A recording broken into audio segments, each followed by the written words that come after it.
CM doctor Mohan Yadav वहां पर मौजूद हैं, जहां पर स्टूडेंट्स को ई स्कूटी का वितरण किया जा रहा है। एक बार फिर शासकीय सुभाष उत्कृष्ट उच्चतर माध्यमिक विद्यालय शिवाजी नगर से, और इन्हें भी 9वां स्थान प्राप्त हुआ है प्रावीण्य सूची में,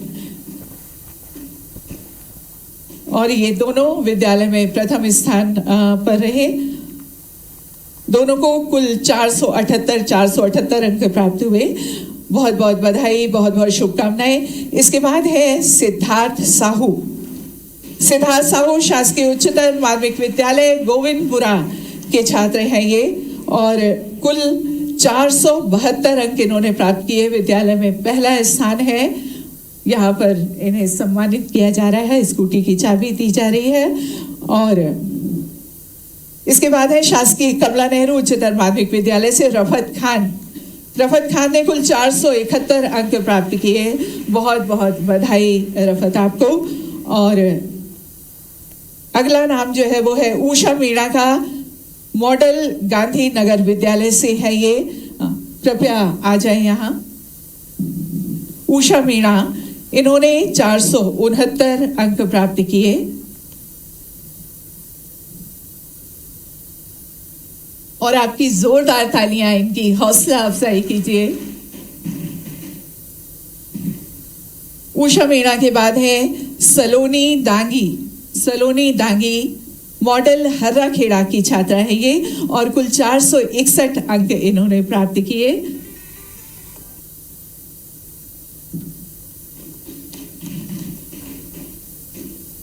शासकीय उच्चतर माध्यमिक विद्यालय गुनगा से आकाश कुशवाहा 457 अंक इन्होंने प्राप्त किए हैं। आपकी तालियां बजती रहना चाहिए। और आकाश कुशवाहा के बाद आर्यन राजपूत शासकीय बालक बैरसिया से हैं, और कुल 455 अंक इन्होंने प्राप्त किए। आप सभी को बहुत बहुत बधाई, बहुत बहुत शुभकामनाएं। और इसके बाद यहाँ पर हमारे 2 बच्चे और भी हैं, जिसमें है कुमारी आरती हरिचंद शासकीय उच्चतर माध्यमिक विद्यालय सुंदरदेव जिला खंडवा से। इन्हें यहाँ प्रशस्ति पत्र देकर सम्मानित किया जाएगा। और मुकेश शासकीय उच्चतर माध्यमिक विद्यालय सुंदरदेव जिला खंडवा से हैं आप दोनों को यहाँ पर प्रशस्ति पत्र प्रदान किए जा रहे हैं। आपको बता दें, वर्ष 2023 में भी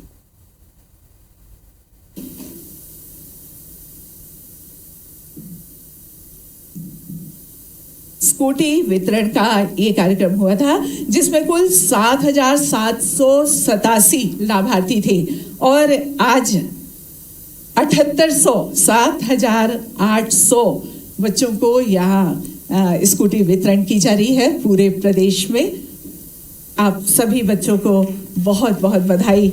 आपकी ये यात्रा ऐसे ही अनवरत आगे बढ़ती रहे। बहुत बहुत धन्यवाद हमारे मुख्यमंत्री महोदय जी का और हमारे मंचासीन अतिथियों का। और जिनके कुशल नेतृत्व में यह प्रदेश निरंतर प्रगति कर रहा है, ऐसे हमारे माननीय मुख्यमंत्री जी हमारे बीच में हैं। आज इस अवसर पर हम अपने माननीय मुख्यमंत्री डॉक्टर मोहन यादव जी को आशीर्वाद के लिए आमंत्रित कर रहे हैं।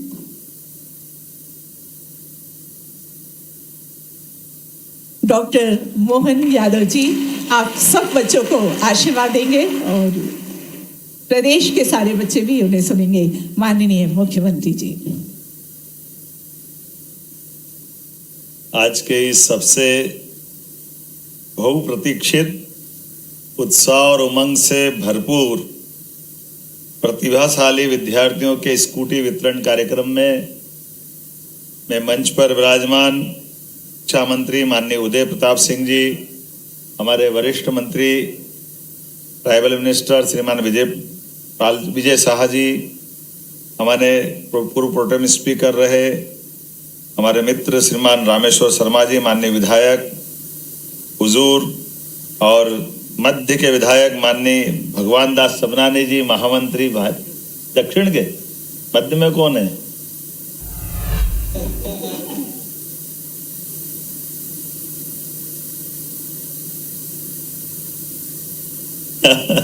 हमारे जिला अध्यक्ष रविंद्र जी, नगर निगम के अध्यक्ष किशन सूर्यवंशी जी, जिला पंचायत के माननीय उपाध्यक्ष जी, सचिव स्कूल शिक्षा संजय गोयल जी, आयुक्त स्कूल शिक्षण श्रीमती शिल्पा गुप्ता जी, आयुक्त जनजाति श्रीमंत शुक्ल जी,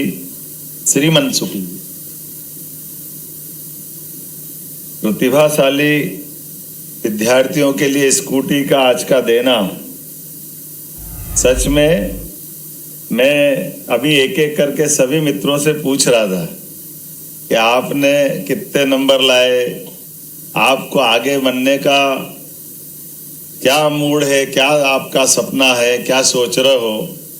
और मुझे इस बात की प्रसन्नता है कि 12 लोग आए और 12 के 12 में से 12 प्रकार के विभाग उनने अलग अलग बताए, कोई ने मिक्स नहीं किया एक साथ। किसी ने कहा कि मैं आईएएस अधिकारी बनूंगा, किसी ने कहा मैं आईपीएस बनूंगा, किसी ने कहा मैं जज बनूंगा, किसी ने कहा मैं इनकम टैक्स का इंस्पेक्टर बनूंगा, कोई ने कहा मैं एग्रीकल्चर का साइंटिस्ट, एक और इसरो के अंदर मैं अपना अंतरिक्ष में वैज्ञानिक बनूंगा, और कोई ने कहा मैं सेना में जाऊंगा। जरूर सबके लिए शुभकामना है, लेकिन मैं उम्मीद कर रहा था कोई ये तो बोले कि नेता बनूंगा।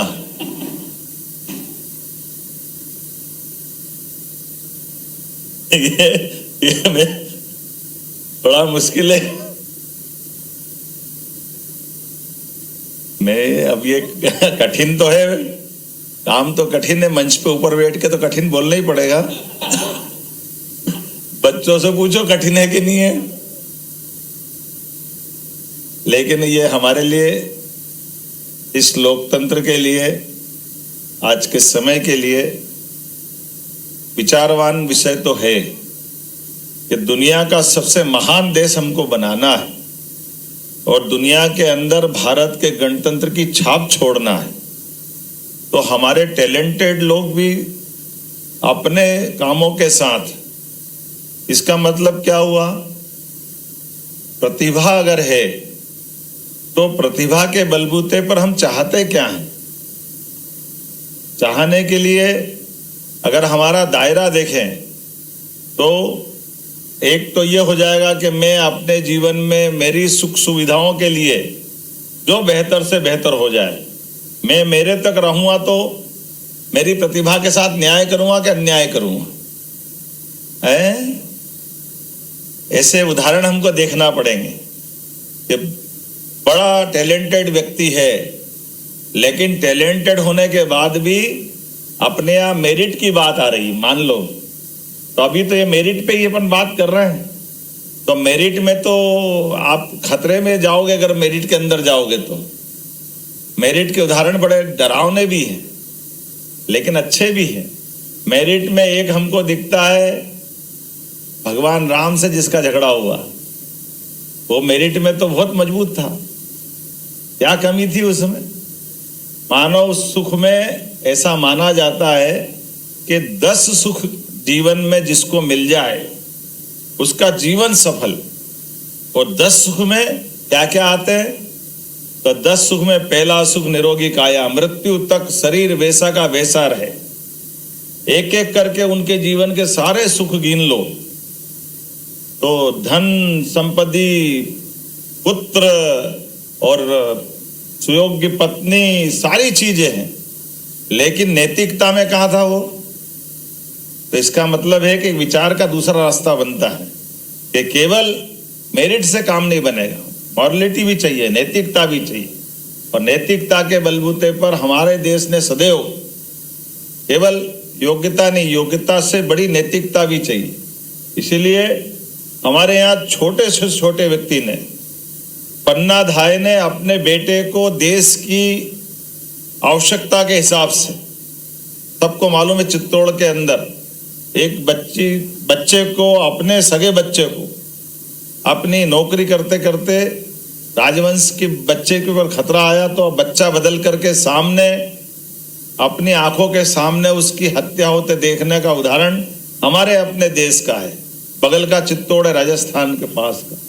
और ये एक नहीं, ऐसे कई उदाहरण भरे पड़े जहां हमने अपने देश काल परिस्थिति के हिसाब से, यहाँ के संस्कारों के बलबूते पर हमारे सामने कहने के लिए भगवान श्री कृष्ण का उदाहरण, अगर भगवान शब्द हटाएं, क्योंकि भगवान शब्द कहते हमको लगता है भगवान ही कर सकते, लेकिन मानव जीवन के नाते से देखें तो कंस के अत्याचार के बाद, कंस को मारने के बाद दुनिया का पहला उदाहरण बना है कि जब उन्होंने अपने लिए सत्ता हासिल नहीं की, कुर्सी हासिल नहीं की, लेकिन सत्ता पे उग्रसेन महाराज को बिठा करके गणतंत्र की स्थापना की।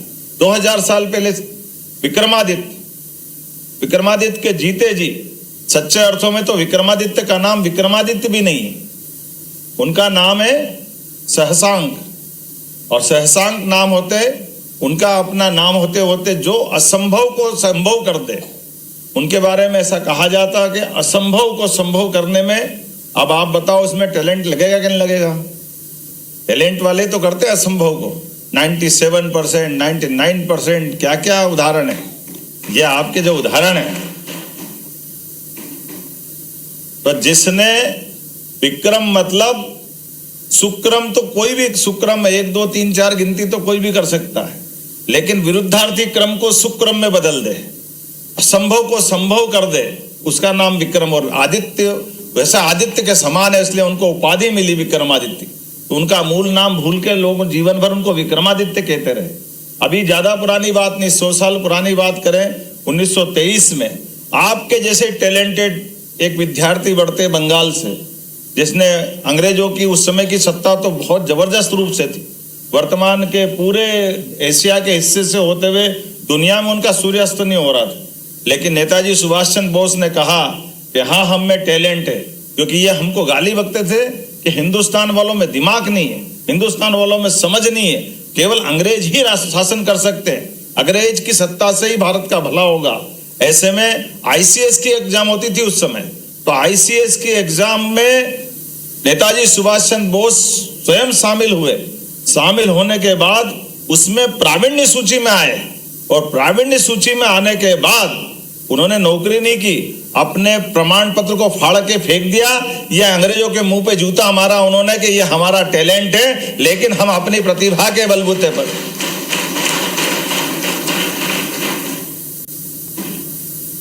अपनी प्रतिभा के बलबूते पे भारतीयों का मान सम्मान बढ़ा के दिखाया। और बात का काल सबके सामने, अपने जीवन में नेताजी सुभाष चंद्र बोस ने आजादी के, खास करके सेकेंड वर्ल्ड वॉर के समय, एक ऐसी सेना, उसके पहले वो कभी सेना में नहीं गए, लेकिन सेना के सेनानायक बन करके बर्मा तक युद्ध करते हुए आए। ये हमारे लिए, भारतीय लोगों के लिए गौरव की बात है। और ऐसी एक नहीं, कई सारी बात है, अपने यहाँ उदाहरण भरे पड़े हैं। यशस्वी प्रधानमंत्री नरेंद्र मोदी जी के लिए जोरदार अभिनंदन करो, हमारे लिए तो आंखों के सामने दिखो। इनसे बड़ा आदर्श उदाहरण कहां रहेगा? क्योंकि मैं ये बात कारण से कह रहा हूं, यहां बच्चों को स्कूटी दे रहे हैं, तो मेरे ख्याल से मंच में से भी कई लोग होंगे, मैं भी आप में से हूं, जो सरकारी स्कूल से पढ़ के निकले। हमको प्राइवेट स्कूल की सारी सुविधाएं नहीं मिली, लेकिन उसके बावजूद भी पढ़ने का मौका है। तो नरेंद्र मोदी जी भी सरकारी स्कूल से निकले, और सरकारी स्कूल से निकलने के बाद एक प्रश्न का उत्तर आप भी देना। केवल मैं किसी का अपमान करने के लिए नहीं कह रहा हूं, लेकिन समझने के लिए तो पर्याप्त होगा कि हमारे यहाँ पर एक प्रधानमंत्री कहते थे कि मैं 1 रुपया पहुंचाता हूं तो नीचे 15 पैसे पहुंचते। और उसके बाद के एक बहुत बड़े, कहा विदेश में, कौन सी यूनिवर्सिटी में पढ़ के आए थे मनमोहन सिंह जी? कैम्ब्रिज है ना, कहाँ गए थे? और उसके पढ़ने के बाद वो गवर्नर बने, गवर्नर के बाद वित्त मंत्री बने, वित्त मंत्री के बाद 2 बार प्रधानमंत्री बने। अब इससे बड़ा तो कोई, उनको तो फाइनेंस की डिग्री थी सब उनके पास, फाइनेंस के बहुत बड़े विद्वान थे। लेकिन ये छोटी सी बात नहीं मालूम पड़ी कि आदमी के लिए बिना पैसे का बैंक में खाता खोल दो तो उसका पैसा उस तक पहुंच जाएगा। ये चाय वाले ने कर दिया नरेंद्र मोदी जी ने, जिनने कोई फाइनेंस की डिग्री नहीं ली।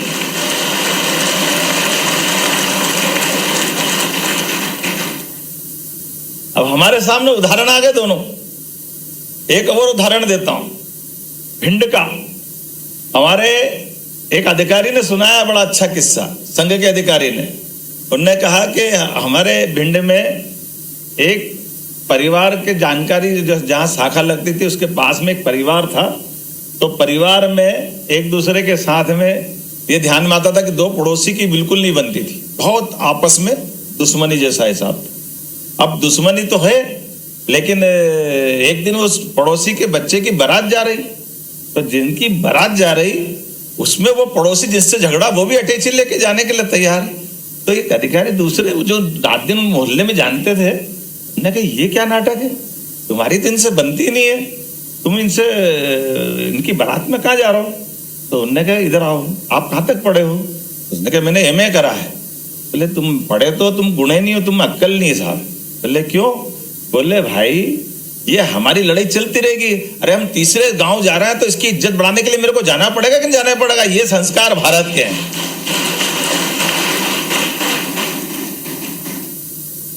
ये किताबों से नहीं आ सकते। हमारे अपने घर के अंदर कुछ भी रगड़े चलते रहे, लेकिन बाहर हमारा सबका मान सम्मान बढ़े, ये हमारी संस्कृति है। और ये छोटे छोटे गांव में सब दूर है। कोई अनजान आदमी मिलेगा, पढ़ा लिखा जाएगा तो उसको नमस्कार करने में शर्म आएगी, लेकिन बगैर पढ़ा लिखा आदमी गांव का कोई भी आएगा तो राम राम तो करेगा। ये हमारे संस्कार है। अरे कोई आ रहा तो शिद्दत के साथ नमस्कार करना क्या गलत बात है। मैं बड़ा बहुत बात बोलने के लिए बहुत सारी कह सकता हूं, लेकिन मुझे तो आज स्कूटी का मजा आ रहा है आपको देख कर रखे।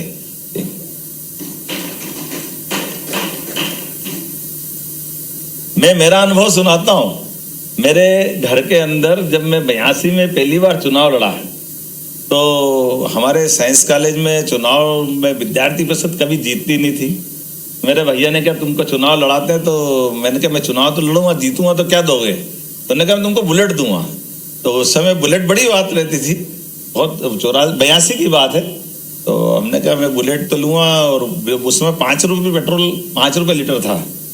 तो बुलेट लेने के लिए मैं जी जान से चुनाव लड़ा, चुनाव जीत भी गया। अब संयोग ऐसा हुआ कि चुनाव का चस्का लग गया।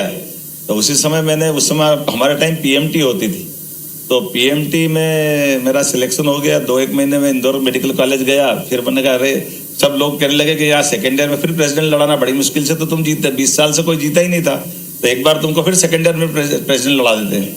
अब मेरे को भी लगा कि इधर बुलेट भी मिल रही है और मेरे को तो चुनाव लड़के जीतना है।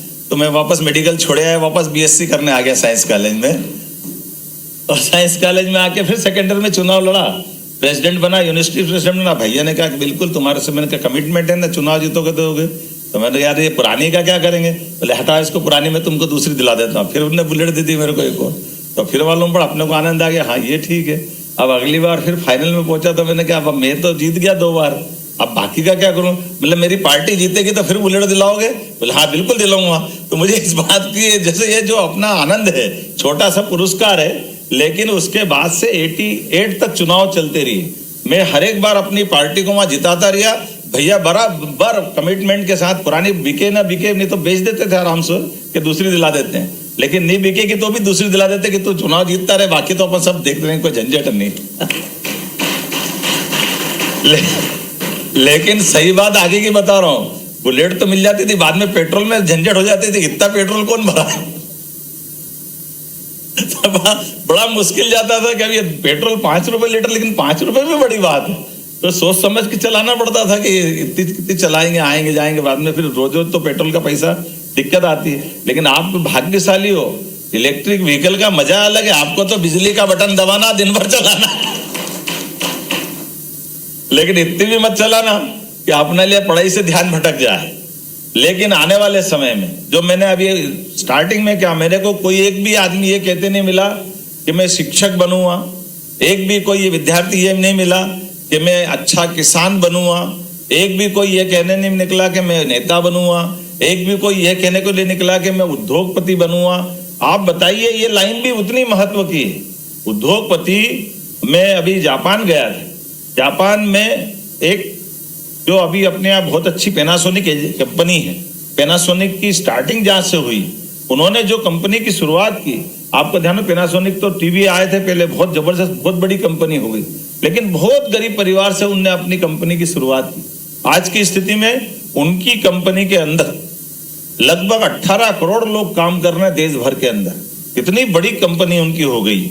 और ये बात बिल्कुल सही है कि हमारे माध्यम से हम नौकरी करेंगे तो अकेले करेंगे, हम कोई अपना खुद का काम करेंगे तो कई लोगों को रोजगार दे सकते, कई लोगों को कई प्रकार से मदद कर सकते, और अपने तो स्वावलंबी भारत में ये बड़े पैमाने पे संभावना। तो मैं उम्मीद करूंगा आप में से, हम में से कई सारे लोग टैलेंटेड में, अमेरिका के एक राष्ट्रपति का नाम भी आता है, अब्राहम लिंकन। कितनी बार आ रहे थे साहब वो? 13 बार लगातार। और वो भी ऐसी गरीबी रेखा से निकले। पढ़ने के लिए घर में लाइट नहीं, तो जो बाहर लैंप था उनका सड़क का, उस पे उसके नीचे पढ़ते थे। लेकिन पढ़ने के बाद जब राष्ट्रपति बने, और राष्ट्रपति बनने के बाद उनने जो काम किया है दुनिया याद रखती, बाकी राष्ट्रपति भूल जाते हैं, लेकिन अब्राहम लिंकन सदैव याद रहते हैं। मैं उम्मीद करता हूं आप में से वो सारी संभावना है। मेरी अपनी ओर से सबको शुभकामना, बधाई, बहुत बहुत धन्यवाद।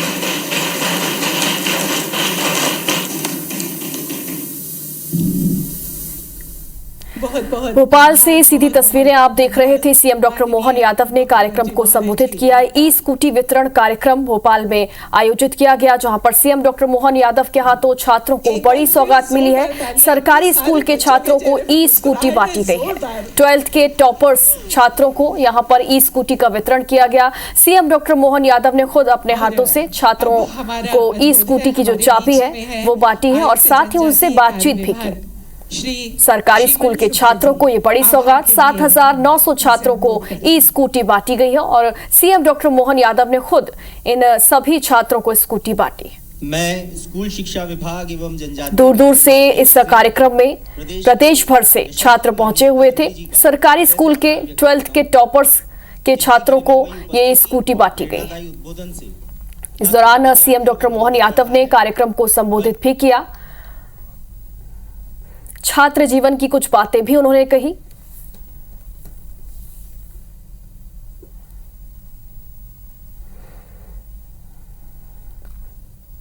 और 2023-24 के ये 12th के टॉपर्स हैं जिन्हें ई स्कूटी बांटी गई है।